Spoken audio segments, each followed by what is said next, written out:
మానస సరోవర యాత్రతో పాటు కైలాస పర్వత పరిక్రమ చేసి హరిహర శక్తి స్ఫూర్తితో ప్రకాశిస్తున్న గురుదేవులు శ్రీ శ్రీ శ్రీ త్రిదండి శ్రీమన్నారాయణ రామానుజ చిన్నజీయర్ స్వామి వారి అనుగ్రహ వాక్యాలు విందాం.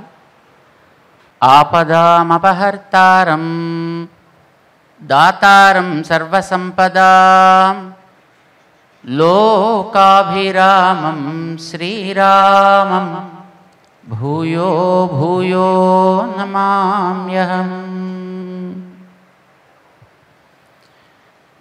ప్రియ భగవద్బంధులరా, ఆచార్యస్తు హరిసాక్షాత్ చరరూపీ న సంశయ అని మహానుభావులైనటువంటి మన పూర్వులు భగవంతుడు ఈ లోకంలో అనేక రూపాల్లో అవతరిస్తుంటాడు, అనేక రకాలుగా మన బాగు చేసే ప్రయత్నం చేస్తాడు. జ్ఞానం కలిగినటువంటి ఈ జీవులని ఏదో రకంగా ఒడ్డున వేయడానికి అనేక రూపాల్లో భగవంతుడు ఈ లోకంలోకి వచ్చి మనని తరింపచేస్తూ ఉంటాడు. అందులో ప్రధానమైనటువంటి స్వరూపం ఆచార్యుడు. ఆయన మనకి తన యొక్క జ్ఞానం అనే హస్తాన్ని అందించి అహంకారం అనే ఈ ఊబిలోంచి పైకి లేపే ప్రయత్నం చేస్తాడు. శ్రీ పూజ్య దయానంద సరస్వతి స్వామీజీ తాను జ్ఞానాన్ని శ్రమించి ఎన్నో చోట్ల నుంచి సేకరించి దాన్ని అంతటినీ తన దగ్గర చేరినటువంటి ప్రతి వ్యక్తికి అందించి వారిని కూడా తనంతట వాళ్ళని తనకంటే ఉత్తములుగా తయారు చేయాలి అని వారు అద్భుతమైనటువంటి కృషిని చేశారు. వారు శ్రీ చిన్మయానంద స్వామీజీతో ఉండే రోజుల్లో అక్కడ బోధకులుగా ఉన్న సమయం నుంచి ఆ తర్వాత వారు ఆర్ష విద్యా గురుకులాన్ని స్థాపన చేశాక అక్కడ తరగతులను నిర్వహించి, కోయంబత్తూరులో తరగతులని నిర్వహించి శాస్త్రం చదువుకోగలిగే యోగ్యత కల వ్యక్తులుగా అందరినీ తయారు చేశారు. శాస్త్రం మీద మనకి విశ్వాసం అనేది ఏర్పడితే శాస్త్రంలో చెప్పిన దానిని మనం అవగతం చేసుకునే ప్రయత్నం చేస్తాం, దానిని ఆచరించే ప్రయత్నం చేస్తాం. అయితే తను నేర్చుకున్న దాన్ని అందించాల్సినటువంటి సమాజం మీద అవగాహన లేకపోతే ఎవరికి చెప్తాం, ఏం చేస్తాం? కనుక సమాజం మీద అవగాహన కలిగిన తర్వాత ఆ సమాజంలో ఉండే వ్యక్తులలో అవసరాలు ఏమిటో మనం గమనించగలిగితే వాడికి లౌకిక అవసరాలు ఉంటాయి, ధార్మిక అవసరాలు ఉంటాయి, సామాజిక అవసరాలు ఉంటాయి, సాంఘికమైన అవసరాలు ఉంటాయి, రాజకీయమైన అవసరాలు ఉంటాయి, రకరకాల అవసరాలు ఉంటాయి. ఈ అవసరాల్లో ఏర్పడే అవరోధాలు ఏమిటో కనుక గమనించగలిగితే వాటిని పరిష్కరించడానికి కావలసినటువంటి మార్గాల్ని ఇవ్వడంలో ఆచార్యుడు తన రోల్ని సక్రమంగా ప్లే చేయగలిగితే the society becomes really good. Dayananda Saraswati Swamiji వీటిని అర్థం చేసుకున్నటువంటి వ్యక్తి కనుక ఆధ్యాత్మికంగా కావలసినటువంటి శాస్త్రాన్ని ఇవ్వటానికి సంస్కృతాన్ని బోధన చేశారు, గ్రంథాలని అధ్యయనం చేయించారు. మనం విశ్వసించినటువంటి శాస్త్రాన్ని, మనం పాటించేటటువంటి ధర్మాన్ని మనం సవ్యంగా చేయాలి అంటే బయట నుంచి ఒత్తిడులు లేని స్థితి కూడా మనకొకటి కావాలి కదా. దీనికోసం కృషి చేయాలి అని ప్రయత్నం ప్రారంభించినటువంటి స్వామి పూజ్యశ్రీ దయానంద సరస్వతి స్వామీజీ అంతర్జాతీయ వేదికల్లో కూడా మార్పిడులకి వ్యతిరేకంగా ఒక గళాన్ని ఎత్తి గట్టిగా చాటగలిగినటువంటి మహనీయుడు ఆ మహానుభావులు. మెడ్రాసులో ఆచార్య సభ అని ఫస్ట్ టైం వారు ఆర్గనైజ్ చేశారు.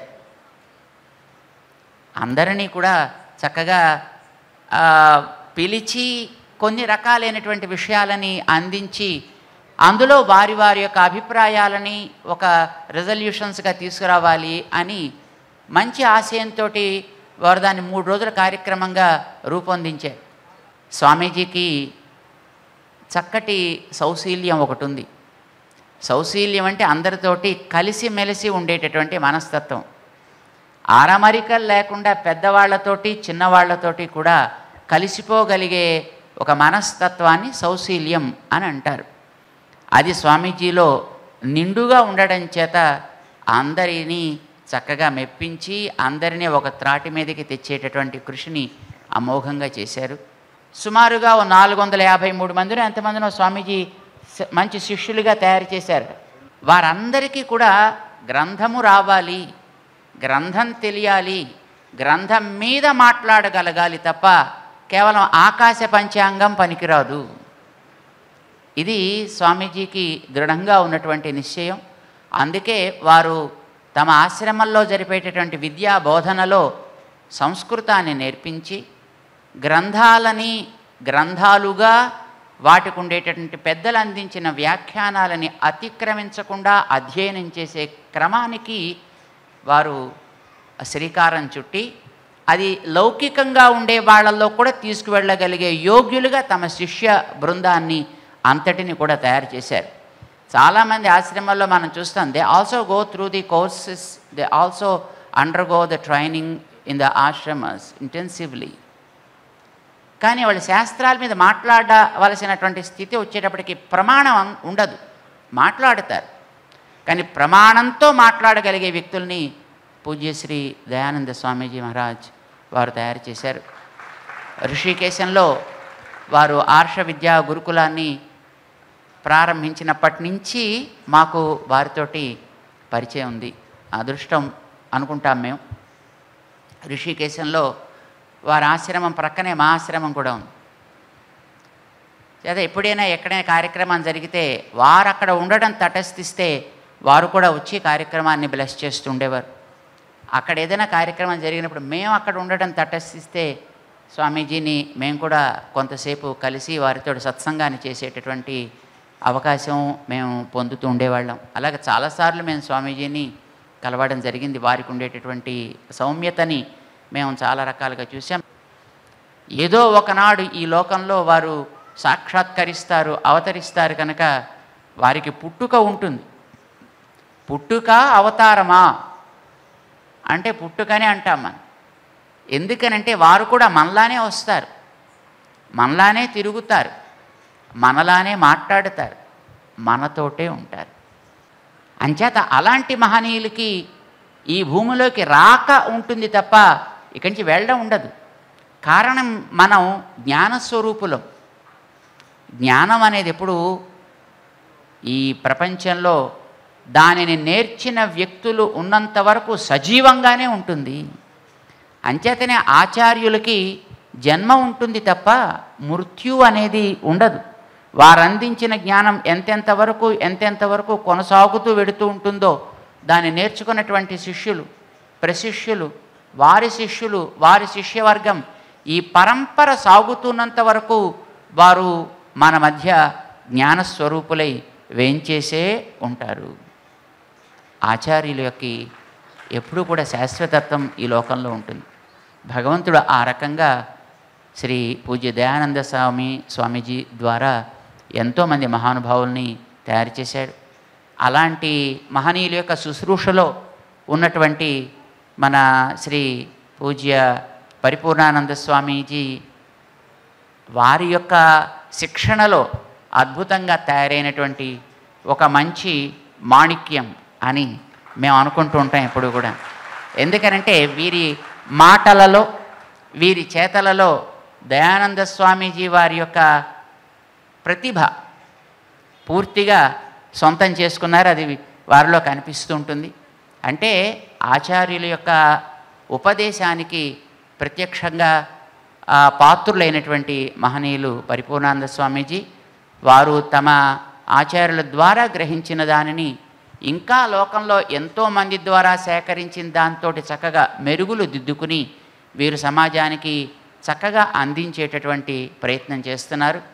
తమ ఆచార్యుల యొక్క వైభవాన్ని చక్కగా లోకానికి చాటేటటువంటి ఒక మహోద్యమాన్ని వీరు నడిపిస్తున్నారు. ఆచార్యుల యొక్క అనుగ్రహ విశేషం చేత చాలా మాకు సంతోషంగా ఉంది.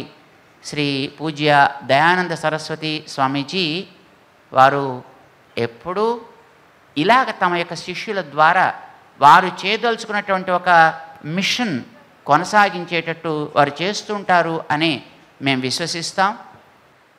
ధర్మం మీద మనకి ప్రేమ ఉండడం చాలదు, ఆ ధర్మాన్ని మనకి బోధించేటటువంటి గ్రంథాలను కూడా మనం గుర్తించాల్సిన బాధ్యత మన మీద ఉన్నది.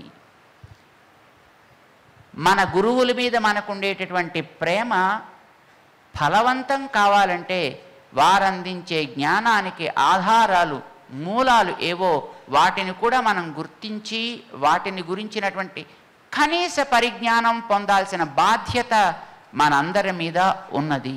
ఇలాంటప్పుడు కూడా మనం ఆ స్ఫూర్తిని పొందకపోతే మరి ఇంకెప్పుడు పొందుతాం అనేది మనం ఏం చెప్పలేం. కనుక let this effort of Shri Paripurnananda Swami in organizing this kind of wonderful event inspire us to explore our own scriptures.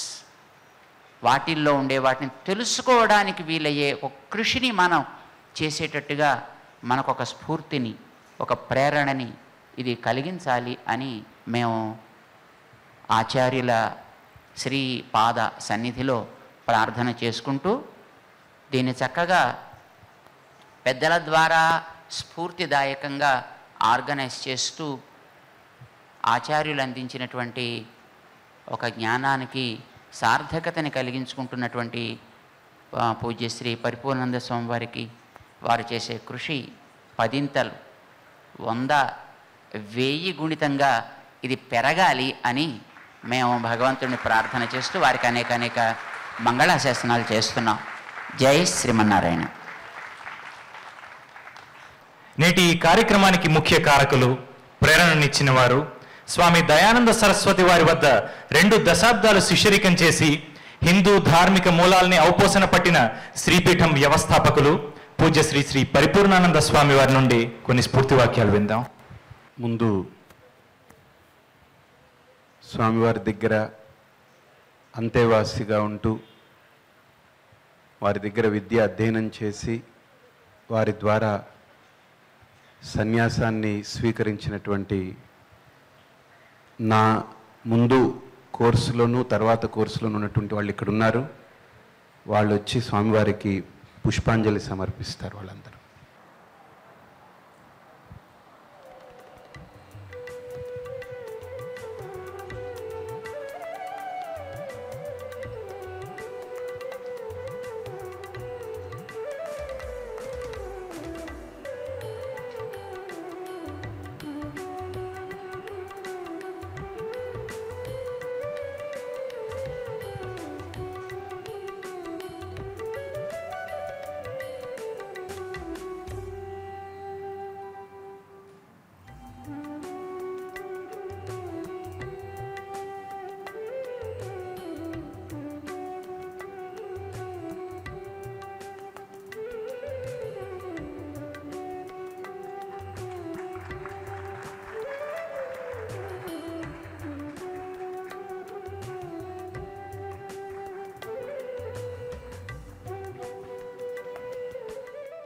నమస్సభాభ్యః సభాపతిభ్యశ్చ ఓ నమః. నాకు 16 ఏళ్ల వయస్సులో నేను స్వామివారి దగ్గరికి వెళ్ళాను. అప్పటి నుండి వారి దగ్గర నాకు అప్పుడు ఇంగ్లీష్ రాదు, సంస్కృతము పెద్దగా రాదు, పెద్దగా కాదు అసలు రాదు. వారి దగ్గర ఎందుకు నన్ను ఉంచుకున్నారో నాకు తెలియదు. ఎందుకంటే వారు బోధించే మాధ్యమం అంతా సంస్కృతము ఆంగ్లమే, తెలుగు తమిళ్ ఏం కాదు. ఇంగ్లీష్లో ఒక్క స్టేట్మెంట్, ఒక్క సెంటెన్స్ కూడా నాకు రాదు. నాకు మా క్లాసులో తక్కువ మార్కులు వచ్చే సబ్జెక్ట్ ఏంటంటే ఇంగ్లీష్.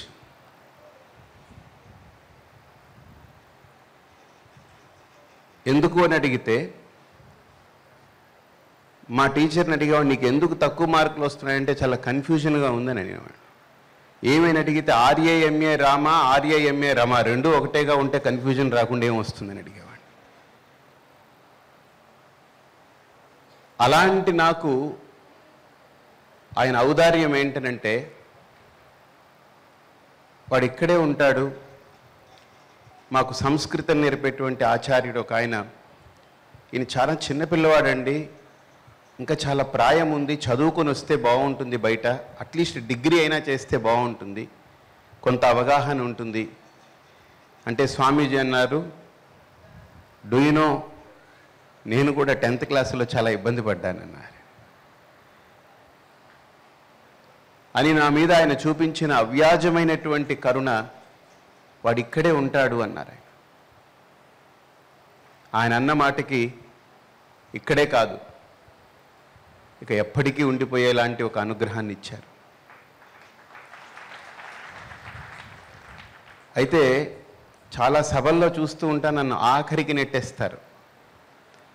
నా ప్రాబ్లం ఏంటంటే, విన్నవాళ్ళు మాట్లాడిన వాళ్ళందరూ కూడా తొందరగా ముగిస్తే అందరం వెళ్ళిపోతాం అనుకుంటూ ఉంటారు. నేను తొందరగా ముగించేస్తాను. స్వామీజీ గురించి ఒక 2 అంశాలు చెప్పి పూర్తి చేస్తాను. ఆయన ముఖంలో ఎప్పుడూ ఒక బాధ నేనైతే చూడలేదు.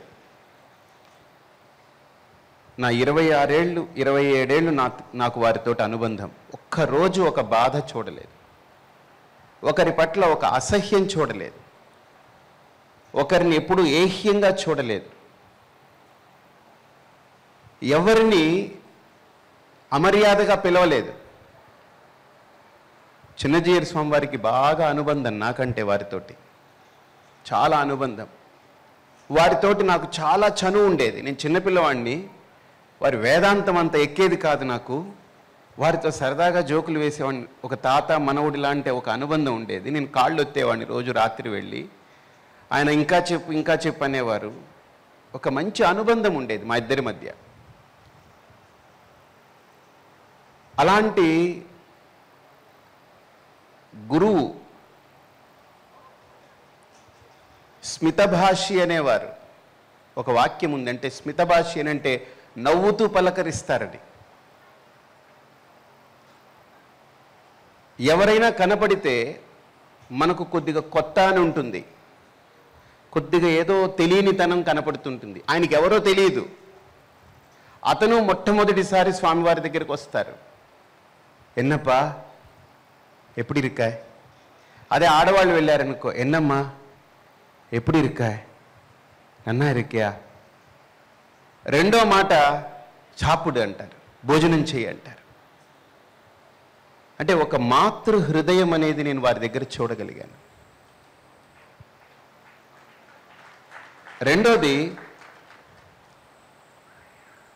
ఆయన ధర్మం మీద ఎంత గట్టిగా మాట్లాడతారో, ఇతరుల విషయంలో కూడా వేదిక మీద అంత గట్టిగా మాట్లాడిన తర్వాత, అదే ఒక క్రిస్టియన్ ఇన్స్టిట్యూషన్కి సంబంధించిన ఒక పెద్ద వ్యక్తి, ఒక ఇస్లాం మతానికి సంబంధించిన పెద్ద వ్యక్తి ఉన్న వేదిక మీద చెప్పాలనుకున్నది స్పష్టంగా చెప్తారు. వేదిక దిగగానే వారందరితో ఎంత ఆత్మీయంగా పలకరిస్తారు. వారిని ఒక వ్యక్తి అడిగారట, స్వామీజీ మీరు ఎలా స్విచ్ ఓవర్ అవుతున్నారు అని. ఆయన అన్నారు, నేను స్విచ్చే కాదు ఓవర్ అవ్వడానికని, నేను ఎప్పుడు ఓవర్ అవ్వలేదు స్విచ్ వేసుకునేదానికి అన్నారు.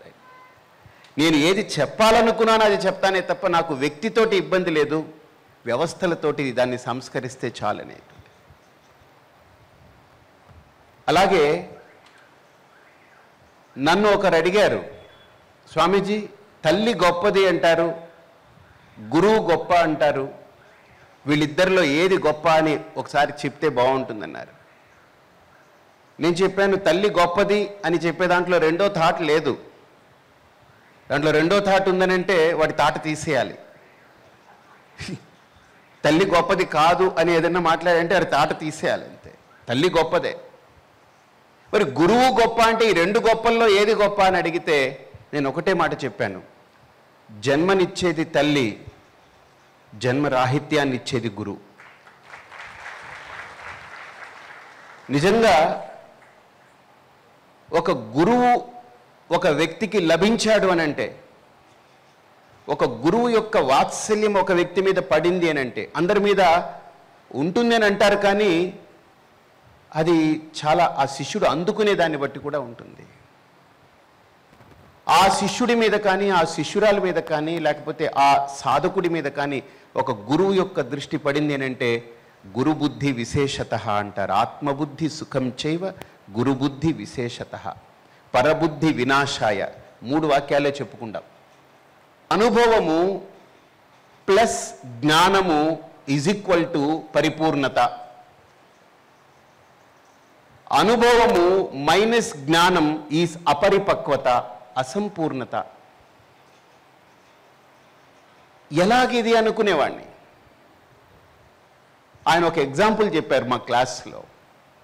ఒకసారి అమెరికా నుంచి స్వామీజీ ఫ్లైట్లో వస్తున్నారు. పక్కనే ఒక తెల్ల ఆయన కూర్చుని ఉన్నారు. Oh Swami, I want to know something greatness about India. Swamiji ఏదో చెప్తూ ఉన్నారు. ఆయన the great Ganges and we have lot of temples and our culture is so and so and we have a great tradition called a teaching. అన్నీ చెప్తూ ఉంటే, స్వామి I'm deeply moved అంటే స్వామీజీ అన్నారు, now where you want to go అన్నారు. Swami, do you know I want to visit Swami Dayananda. I want to go to Swami Dayananda ఆశ్రమం అన్నాడు.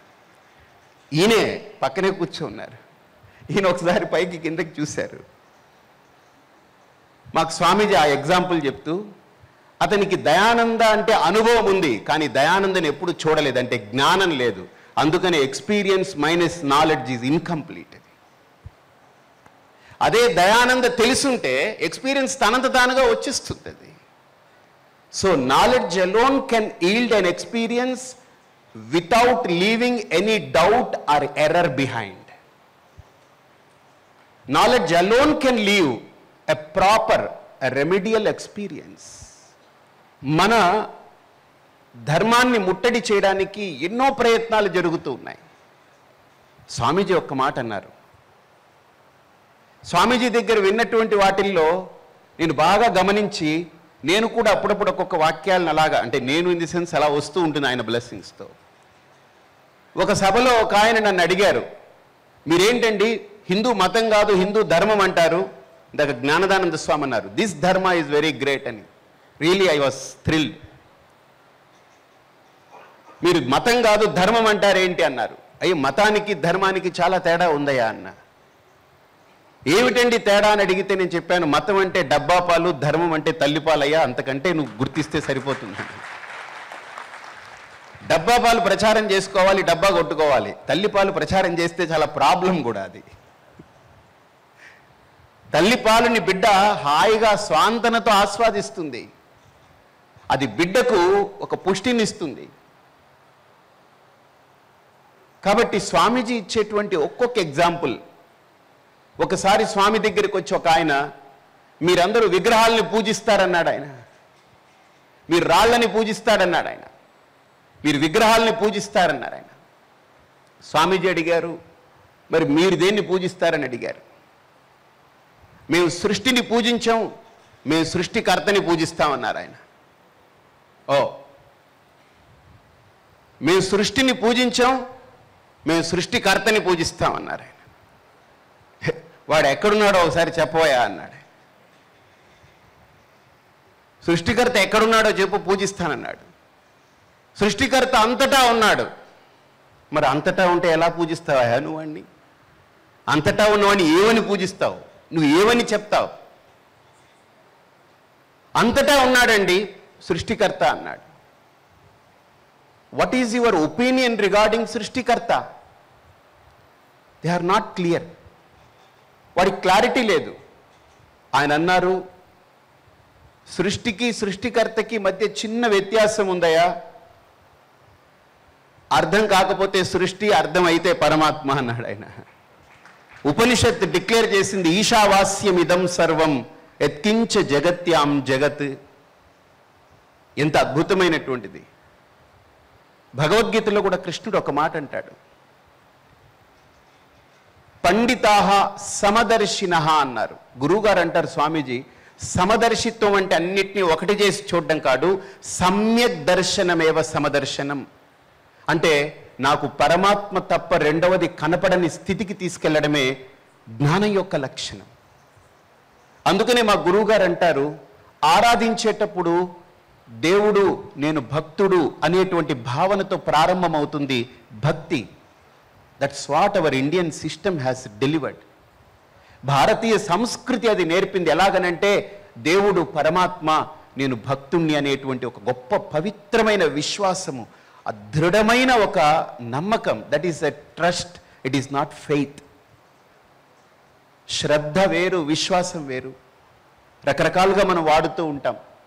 It's not mere faith, it is a total శ్రద్ధ, it is a total trust, ఒక commitment అది. కానీ అదే భక్తిలో భగవంతుణ్ణి ఆరాధిస్తూ ఆరాధిస్తూ ఆరాధిస్తూ ఏ స్థితికి చేరుతారు అని అంటే ఒక చిన్న ఉపమానం చెప్తారు స్వామీజీ. కృష్ణుణ్ణి ఆరాధించేది రాధ, కృష్ణుణ్ణి ఆరాధించేది రుక్మిణి. కృష్ణుడికి భార్య రుక్మిణి, కృష్ణుడికి చాలా ఆత్మీయురాలు రాధ. చాలా దగ్గర. ఎంత దగ్గర అనంటే ఈ ఉపమానంతో అర్థమవుతుంది. కృష్ణుడు ఎప్పుడైనా బయటికి వెళ్తే రుక్మిణి బాధపడిపోతూ ఉంటుంది. కానీ కృష్ణుడు ఎప్పుడు రాకపోయినా రాధ ఎప్పుడు ఆనందంగా ఉంటుంది. ఒకసారి వెళ్ళి అడిగారట, ఎందుకు నువ్వు ఎప్పుడు ఆనందంగా ఉంటావు? కృష్ణుడు నీ దగ్గర లేడు కదా, కృష్ణుడు అంటేనే కదా నీకు ఆనందం, కృష్ణ అంటేనే ఆనందం. నీ కృష్ణుడు లేనప్పుడు నువ్వు ఎలా ఆనందంగా ఉంటున్నావు అని అంటే ఆ రాధ అంటుంది, నెమలి పింఛం పెట్టుకుంటుందట, పట్టు పీతాంబరం కట్టుకుంటుందట, కృష్ణుడు వేసుకునే ఆభరణాలు వేసుకుంటుందట, పిల్లని గ్రోవ పట్టుకుంటుందట.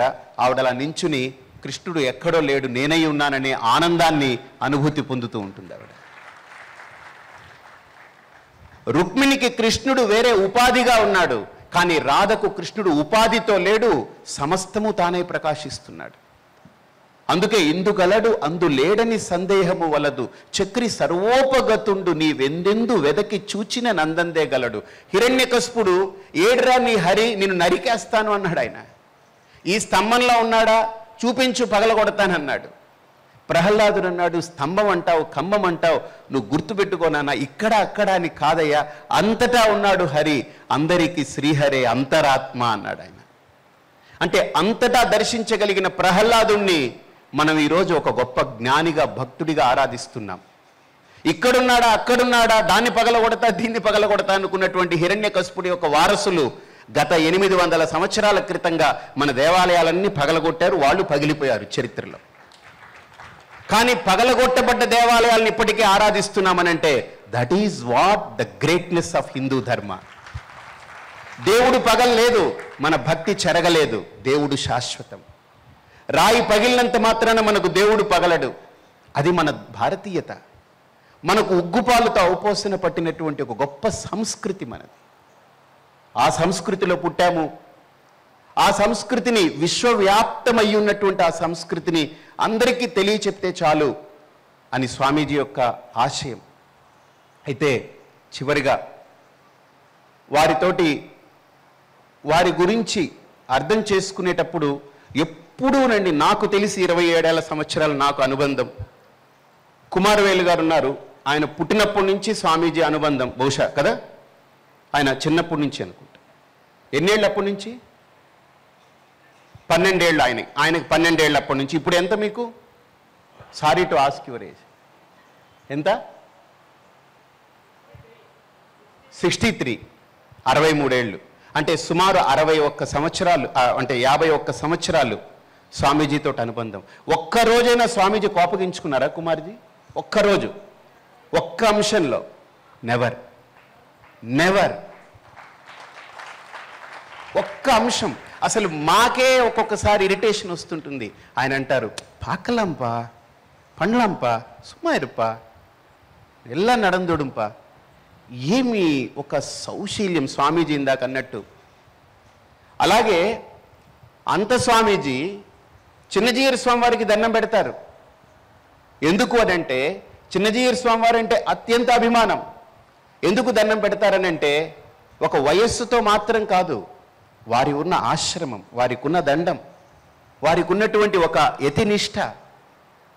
వారు అంటారు, మనమే ఇంకొక స్వామికి దండం పెట్టకపోతే సమాజం ఏం పెడుతుందయ్యా, మనమే గౌరవిద్దామని అంటారు ఆయన. ఆయన అనే వాక్యంలో ఒక్కొక్కటి భగవద్గీత కనపడుతుంది. యద్యదాచరతి శ్రేష్ఠ తత్తదేవేతరో జనాహ.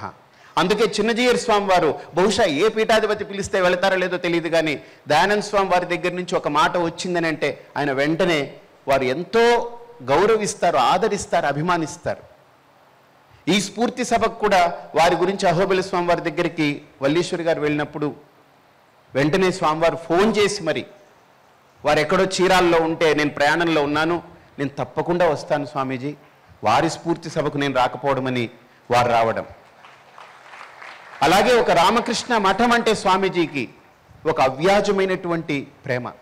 ఎందుకంటే వాళ్ళు చేస్తున్నటువంటి సేవ ఈరోజు ఒక హాస్పిటల్స్ కానీ ఒక స్కూల్స్ కానీ ఎక్కడైనా ఒక పెద్ద ఉప్పెన వచ్చి ఒక వరద వస్తే ఆ వరదలో ఆర్ఎస్ఎస్ సంఘకర్త, ఆర్ఎస్ఎస్ కార్యవర్గంలో ఉన్నటువంటి సేవకులు, స్వయం సేవకులు, రామకృష్ణ మఠంలో ఉన్నటువంటి సాధువులు, వాళ్ళ సభ్యులు ముందు ఆ నీళ్లలో పీకల లోతు వరకు దిగి శవాలుంటే బయటికి తీసి వాళ్ళకి ఆహార పొట్లాలు ఇచ్చేటువంటి గొప్ప సేవకు నిదర్శనం శ్రీరామకృష్ణ మఠం. అలాగే సత్యసాయి సంస్థ ఒకటి కాదు, భారతీయ సంస్కృతిలో ఎంతమంది హిందువులండి ఎన్ని రకాలుగా సేవలు చేస్తున్నారు, కానీ వాళ్ళెవరికి ఎక్స్పోజర్ లేదు. ఏదో ఒక సంస్థ, ఒక మిషనరీ వచ్చి ఒక కొద్దిగా చేయగానే దాని గురించి ప్రచారాలు, మాధ్యమాలు, పేపర్లు ఊదర కొడుతుంటే సమాజంలో ఏమనుకుంటారంటే సేవ చేస్తే మిషనరీసే చేయాలి, హిందువులు దేనికి పనికిరారు, ఈ స్వామీజీలు అందరూ తినేస్తారు, కూర్చుంటారు, బ్రహ్మసత్యం జగన్మిథ్య అంటుంటారు ఊరికి. నేను ఈ మధ్య ఎవరితో అన్నాను, ఏమంటే మీరు దయచేసి జగన్మిథ్య అని అనకండి, ఆయన కేసేస్తారు జగన్ గారు నా మీద అండి. ఆయన వేసిన వేయచ్చు. ఈరోజు ఒక ఆలోచన వచ్చింది, నేను అలా ఆఫీసులో తిరుగుతూ ఉంటే, స్వామీజీ ఈరోజు స్వామీజీ స్ఫూర్తి సభ కదా అన్నారు. అవునండి అన్నాను. ఏమన్నా విశేషం ఉందా అని అంటే నేను ఒక మాట అన్నాను, సడన్గా అనిపించింది, ఎవరైనా ఒక పెద్దవాళ్ళు పోతే స్వచ్ఛందంగా అందరూ మూస్తారు, కానీ తెలుసో తెలియకో హైదరాబాద్లో ఈరోజు ఉదయం నుంచి బంద్ జరుగుతుంది, ఒక పెద్ద ఆయన పోయారని అన్న బహుశా దానికి దీనికి లంకి పెట్టుకోవచ్చండి. కాబట్టి ఒక సౌశీల్యం వారి దగ్గర, వారు అంత ఓపిక లేని వయస్సులో కూడా వెళ్ళి నమస్కారం చేస్తారు. నేను వారి దగ్గర నేర్చుకున్నది ఒకటే, నాకంటే తక్కువ వయసులో ఉన్నా, నాకంటే ఎక్కువ వయసులో ఉన్నా అవన్నీ అనవసరం. కాషాయ దండ మాత్రేన యతి పూజ్యో న సంశయ. వెళ్ళి దండం పెట్టడమే అంతే. నువ్వు దండం పెట్టు, నీకు అన్నం పెట్టడం చేత కాదు, కనీసం దండమైనా పెట్టు. వారి దగ్గర నేర్చుకోవాల్సిన అంశాలు ఎన్నో ఉన్నాయి, కోకొల్లలు. అలాంటి వారు నాకు అబ్దుల్ కలాం గారిని, మా గురువు గారిని చూస్తుంటే వీళ్ళంతా ఏదో ఒక కారణంతో వచ్చిన గొప్ప సోల్స్ లాగా అనిపిస్తుంది. అబ్దుల్ కలాం గారి గురించి చెప్పుకోవాలి, ఎందుకంటే ఆయన కూడా ఈ సంవత్సరంలోనే ఆయన తుదిశ్వాస విడిచారు. ఆయన అకుంఠితమైనటువంటి కర్మనిష్ట అనంటే, కర్మయోగి అనంటే ఆయన చివరి శ్వాస వరకు. ఆయన ఇక్కడ మనకు ఎక్కడ షిమ్లాలో పిల్లలందరినీ కూర్చోబెట్టుకుని ఒక కాన్ఫరెన్స్లో మాట్లాడుతూ అక్కడే గుండె ఆగిపోయింది, ఒరిగిపోయి కింద పడిపోయి ప్రాణం విడిచిపెట్టారు. అంటే తన యొక్క కర్తవ్యాన్ని ఆచరిస్తూ ఎవరైతే ప్రాణం విడిచిపెడతారో అంతకంటే కర్మయోగి ఎవరుంటారండి. నిజంగా గొప్ప వ్యక్తి. నేను వారిని కలుసుకోవాలనుకున్నాను, కలుసుకోలేకపోయాను. అలాగే స్వామీజీ గురించి మీరు చూశారు ఇందాక, వారి యొక్క ఆఖరి ప్రస్థానంలో వారు చక్కగా కూర్చుని పడుకొని ఉన్నారు. అప్పటి వరకు కళ్ళు మూసుకుని ఉన్నారు. ఒక వ్యక్తి వెళ్ళి శాంతాకారం భుజగశయనం అంటే స్వామీజీ ఆయన భుజగశయనం. స్వామీజీకి గమకం అంటే చాలా ఇష్టం. నీకు ఎక్కడో లోపల కోర్లో ఉంది, గమకం పడితే స్వామీజీ చాలా ఆనందపడదు, అబ్బా అంటారు ఆయన. ఆయన అంత సెమై కాన్షియస్లో ఉన్న వ్యక్తి భుజగశయనం అనగానే వాహ్ అన్నారు ఆయన. స్వామీజీ కూడా పద్మనాభం చెప్పడానికి చాలా భారంగా ఉన్న ఎక్కడ తన స్వరాన్ని ఎక్కడ వెనకడుగు వేయలేదు. అలా శ్లోకాన్ని చెబుతూ చెబుతూ ఆయన పూర్తిగా అన్కాన్షియస్లోకి వెళ్ళిపోయారు. నాకు అనిపిస్తూ ఉంటుంది కొంతమంది పెద్దవాళ్ళని స్మరిస్తే ఒళ్ళు పులకిస్తుందని. నాకు నిజంగా అంత గొప్ప మహనీయుడికి 26 సంవత్సరాలు నేను వారితోటి బ్రతుకుతూ వారి ఉపాధితో నాకు అనుబంధం ఏర్పడ్డది. అయితే అలాంటి వ్యక్తి 1 సంవత్సరం క్రితం నన్ను పిలిపించి కోయంబత్తూరుకి ఒంటరిగా నీతో మాట్లాడాలని అందరినీ పంపించి చేతిలో చేయి వేయించుకుని ఒక మాట అన్నారు, I have a big wish, hope you can fulfil it, you will do it అని వారు ఆశీర్వచనం ఇచ్చారు. తప్పకుండా వారు ఈ స్ఫూర్తి సభ ద్వారా దీనికి ఏం పేరు పెడతాము అని ఆలోచిస్తూ ఉంటే వెంటనే స్ఫూర్తి సభ అని స్ఫురించి అదే పెడదాం. ఎందుకనంటే ఇందాక స్వామివారు అన్నట్టు, అహోబిల స్వామివారు అన్నట్టు, మన జ్ఞానదానంద స్వామివారు అన్నట్టు వివేకానందుడు ఇప్పటికీ మనలో బ్రతికే ఉన్నాడు. రామకృష్ణ పరమహంస ఇప్పటికీ ఉన్నారు. భగవద్ రామానుజాచార్యుల వారు ఇప్పటికీ ఉన్నారు. మధ్వాచార్యుల వారు ఇప్పటికీ ఉన్నారు. రాఘవేంద్ర స్వామి ఇప్పటికీ ఉన్నారు. ఆదిశంకర్ల వారు ఇప్పటికీ ఉన్నారు. కాలడి వెళ్ళినా, కాశ్మీర్ వెళ్ళినా, కన్యాకుమారి వెళ్ళినా, అటక్ వెళ్ళినా, కటక్ వెళ్ళినా, ప్రపంచంలో ఎక్కడ తిరుగుతున్నా నిజంగా ఇండియాలో ఏదైనా ఒక మంచి ప్లేస్కి వెళ్తే అబ్బా ఇక్కడ ఆదిశంకర్లు అడుగు పెట్టారేమో అని ఒక్కసారి దండం పెట్టుకోబుద్ధి అవుతుంటుంది. ఏదైనా ఒక నదిలోకి వెళ్ళి స్నానం చేస్తే అబ్బా ఇక్కడ శంకరాచార్యుల వారు ఎప్పుడో మునిగుంటారు 1200 సంవత్సరాల క్రితం, మళ్ళీ ఇక్కడ నేను స్నానం చేస్తున్నాను అనిపిస్తూ ఉంటుంది. ఇప్పటికీ మన స్మృతుల్లో వాళ్ళు బ్రతికే ఉన్నారు. వాళ్ళు ఎప్పటికీ ఉంటూనే ఉంటారు. అలాంటి మహనీయులు నడయాడే పవిత్రమైనటువంటి భారతదేశం ఈరోజు ఇంత సమయమైన ఈ స్ఫూర్తి సభకు ఇచ్చేసి ఒక్కరు కూడా కదలకుండా ఇంతలా కూర్చున్నందుకు మీ అందరికీ, అలాగే మేము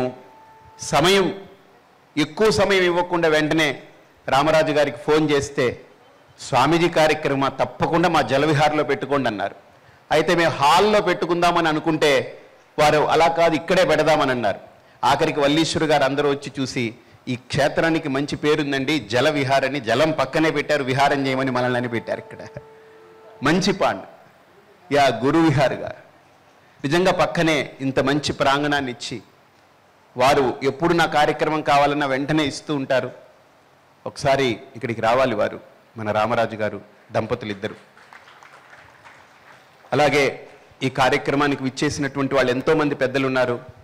మన హనుమాన్ చౌదరి గారు, మన పివి నరసింహారావు గారి సొంత తమ్ముడు, వారు చాలా నిరాడంబరమైన వ్యక్తి. వారు ఒకసారి వేదిక మీదకి వచ్చి, లక్ష్మీనారాయణ గారు, లక్ష్మీనారాయణ మీరందరూ వచ్చి పుష్పాంజలి ఒకసారి స్వామివారికి. అందరికీ ఈ స్ఫూర్తి సభకు వచ్చినటువంటి వాళ్ళందరికీ స్వామి యొక్క స్ఫూర్తి మీకు లభించాలని, మనందరం ఒక భారతీయతకు కట్టుబడి ఉండాలని, ఈ ధర్మానికి కట్టుబడి ఉండాలని, ఇటువంటి గురువుల యొక్క మార్గదర్శనంలో మనం నడవాలని మనస్ఫూర్తిగా కోరుకుంటూ, పిలిచిన వెంటనే సమయాన్ని కేటాయించుకుని ఎన్నో కార్యక్రమాలున్నా ఇక్కడికి విచ్చేసినటువంటి స్వామి జ్ఞానదానంద స్వామి వారికి, నేను నిజంగా అహోబిల స్వామి వారికి ఫోన్లో కూడా ఎక్కువ మాట్లాడలేదు. బాగా ఇంటిమేసి ఉండే మా ఇద్దరికి. అలాంటిది ఫోన్లో మాట్లాడడానికి టోన్ కూడా లేకుండా అయిపోయింది గత 3 ఏళ్లుగా. ఒక పెద్ద కార్యక్రమంలో పడున్నాము, ఒక పెద్ద మహాసంసారంలో. నేనేం మాట్లాడకపోయినా ఆయన పెద్ద మనసుతోటి ఇక్కడికి వచ్చారు. సో వారికి, అలాగే చిన్నజీయర్ స్వామి వారు, నేను వస్తున్నాను స్వామీజీ, తప్పకుండా వస్తున్నాను అందుకు వారికి అందరికీ కూడా పేరు పేరున ఈ సభాముఖంగా వారందరికీ సాష్టాంగ దండవత్ ప్రణామాలు. అలాగే ఇక్కడ విచ్చేసినటువంటి వారిలో నాకు బాగా సన్నిహితులు, అత్యంత ఆత్మీయుడు, నిజంగా ఒక అధికారిగా ఉంటున్న, ఎప్పుడు అధికార దర్పణ లేకుండా ఒక సాధకుడిగా ఉంటుంటాడు, యోగానంద. ఆయన కూడా ఇక్కడికి వచ్చారు. వారిని కూడా ఒకసారి వేదిక మీదకి ఆహ్వానించి వారు కూడా పుష్పాంజలి సమర్పిస్తారు. ఇంకెవరైనా పిలవలేదంటే మీరు అన్యదా భావించకండి, ఎందుకంటే సమయాభావం ఉంది.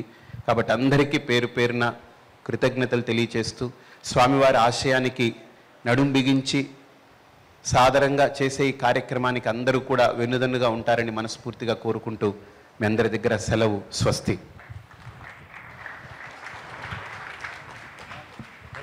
ధన్యవాదాలు స్వామీజీ.